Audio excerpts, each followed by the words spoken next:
So to start off, I came from Don Bosco, Makati High School, and then somebody told me that it's more fun being at De La Salle. So what I did was I only took the exam at De La Salle, and then since I'm into technical stuff, I chose ECE. So apparently, and with a string of luck, I was able to pass the entrance exam, and I was able to get in. So now, when I was now in school, I heard that they're also looking for Corps of Officers. So I also joined the Corps of Officers. Now, because I was an officer during high school, so I told myself that why not continue the thing during college. And so I did. So I tried joining the Corps of Officers at De La Salle. But the problem came that during the first month, I was failing in almost all of my subjects because of, we have to report to the Corps of Officers and everything, and I have to do all these exercises. So therefore, I'm always tired whenever I go to school. Whenever I will go to my classes. So, but because of me failing, and somebody told me that if I incur 18 units of failure, then I could be kicked out of the school. So I decided to quit. It was a very painful thing for me, but I was now trying to be very critical in trying to weigh my options, whether to continue my dream, being a member of the Corps of Officers, or just resign because I need to finish my studies at De La Salle. So I quit. Short of saying that I was a happy-go-lucky guy during that time, although a bit serious but not so serious yet. So I really enjoyed my first 2 years, and then I noticed that slowly all these failures is catching up on me. So I had a case now that if I fail one more subject, I was now on my third or fourth year. Of course, I'm a very irregular student. I was never a regular student because of my failures, because of the fun. December of 1986. So, so far I passed all my subjects. And then when I went to my last subject, it's about telephony, I failed. And then when I failed, I felt that the whole world came down on me. It seems that I am kicked out already of the school. So I went home, and then I tried putting myself together. I tried praying and everything, and then since I'm now kicked out, well, that's what I thought, that I was kicked out already. Because of that, I told my parents that I want to work already. And there was a job opening for Saudi Arabia. Now, the position is a microwave technician. That's when it all started. So I went to Saudi Arabia. I was I think the youngest guy there. And then, so I became a junior technician and also a microwave technician. I was working for the U.S. Army Corps of Engineers. So because I have my back against the wall, I was just working my butt out, day in, day out. And then I was able to get like 7 commendation letters. The U.S. Air Force and the guy from the U.S. Army are giving those commendation letters. After getting those commendation letters, I sent them to my mom. And then I asked your Lola to talk to the dean and ask if he can reconsider me being kicked out of De La Salle. When your Lola approached the dean said that your son is not kicked out. He's just suspended. Because I was so scared in confronting my my problems. It's part of being a happy-go-lucky guy. You are scared of facing your concerns, your challenges. So because of that, I never knew that I was only suspended for one term. So after a year of working in Saudi, I went back and then I tried doing I tried doing overload, but this time I was doing 24, 23. I think at one point I was doing 25. And guess what? No failures. I didn't fail any of those subjects. I was even getting 2.5. I said to myself, I hope I should have been more serious in my studies before. Then maybe I could be working in a very good company now in the Philippines and so on and so forth.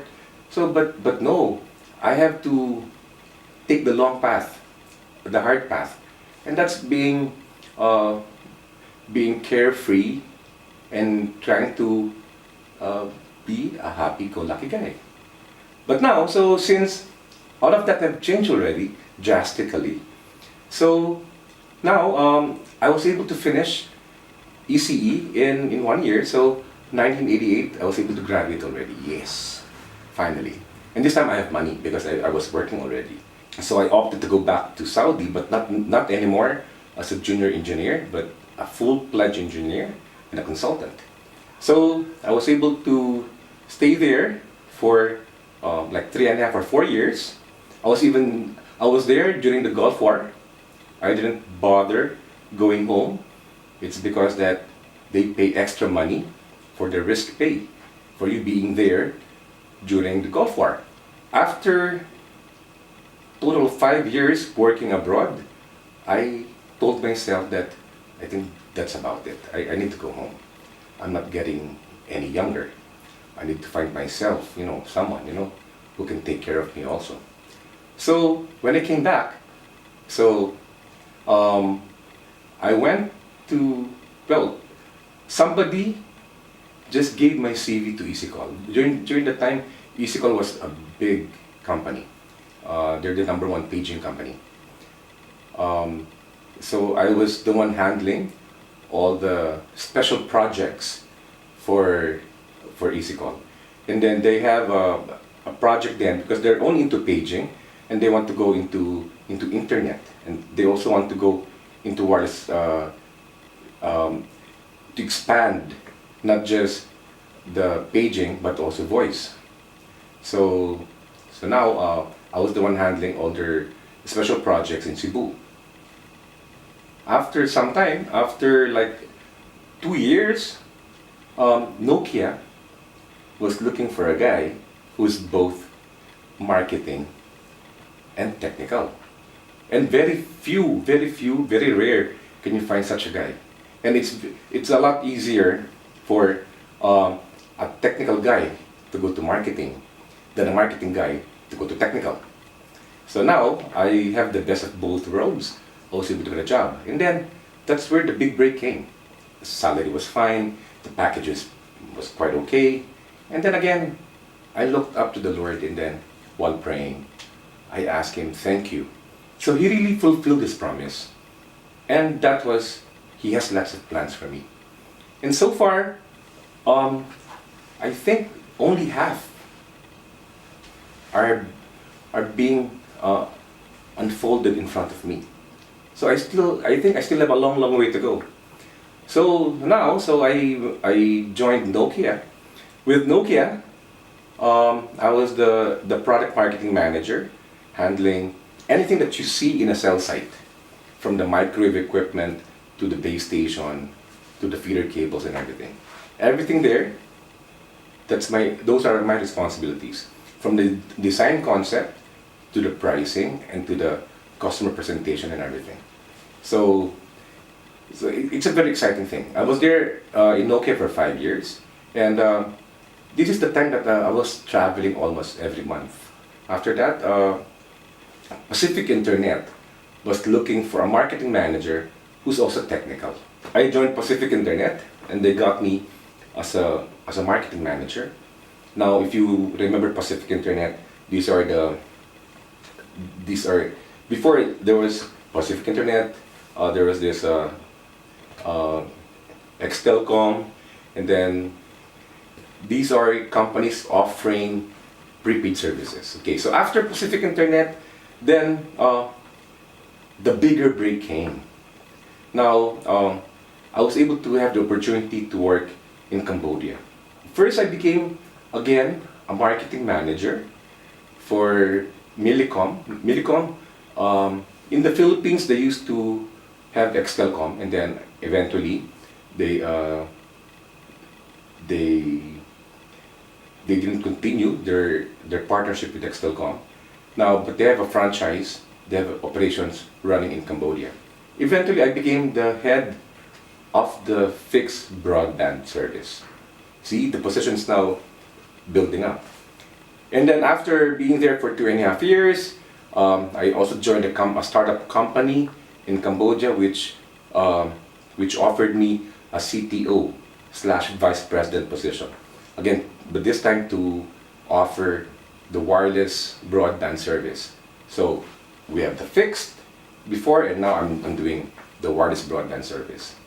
Now, after some time, so I've been in Cambodia for like 4 to 5 years, and then a global headhunter emailed me, and they're looking for a guy who can be the section head for the fixed broadband service in Qatar Telecoms. And this is where the very big break came. It's the salary was very lucrative. It was very being there is very exciting. Anyway, so I was there for 8.5 years as the section head for the fixed broadband, and eventually, so I'm the boss, and eventually I joined. I led also a team doing project management. I joined Qatar Telecoms, okay, as a section head for the fixed broadband, and then eventually I also joined. I became the head of the product and project management team, doing product development and project development. It so happened that I was their boss when I was in Cambodia and also in Qatar. So being the boss would mean that I have a lot of people under me. And part of project management, there should be clarity in the requirements of the other departments who would want to have their projects developed. And part of that also, they should be able to have good arguments to be able to defend and rationalize their different arguments. So me being the boss will mean that I have to make sure that there is no confusion with my subordinates. I have to make sure that they know what they're doing, they know all the different requirements needed, they know all the different arguments, they know the different problems with the corresponding solutions. They do not come to me with only problems, but with solutions as well. So I have to train them. I have to make sure that they do all these things properly, and that they will be able to address. And I will try to give them authority, empowerment, to be able to solve such problems in their own capacity. But make sure again that they should be doing this in a very objective manner, in a very accurate and precise manner. Well, since I'm working with upper management, all these people are no-nonsense guys. Whenever you talk to them, they talk with sense. They are very objective people. Very few times can you see them, being subjective. But that being the case, it's a lot easier to talk to them because it's more about specific tasks, specific roles, and specific duties and responsibilities. So it's a lot easier for me to be able to talk to my colleagues, to be able to interface with them, being a critical thinker. because I know for a fact that we are sharing, we have the same language, and that is being trying to be very objective in whatever things that we'll be engaging into. And then I went home last year, try, on the notion that I'll be retiring already. But again, with the string of luck, a month after that I arrived, the COO of Converge called me up, and they're asking for me to be the head of products in Converge. But apparently, after working there for 9 months, I have to leave the company due to health reasons because of my heart ailment. So right now, I'm semi-retired, but I'm sure that I'll be okay in a couple of months, and eventually somebody will be able to, would want to get me to be able to help them out in the products, in project management, and so on and so forth.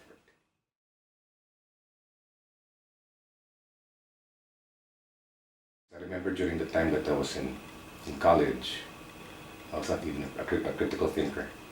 I would just be thinking, making decisions, out of the blue, not even thinking of the consequences.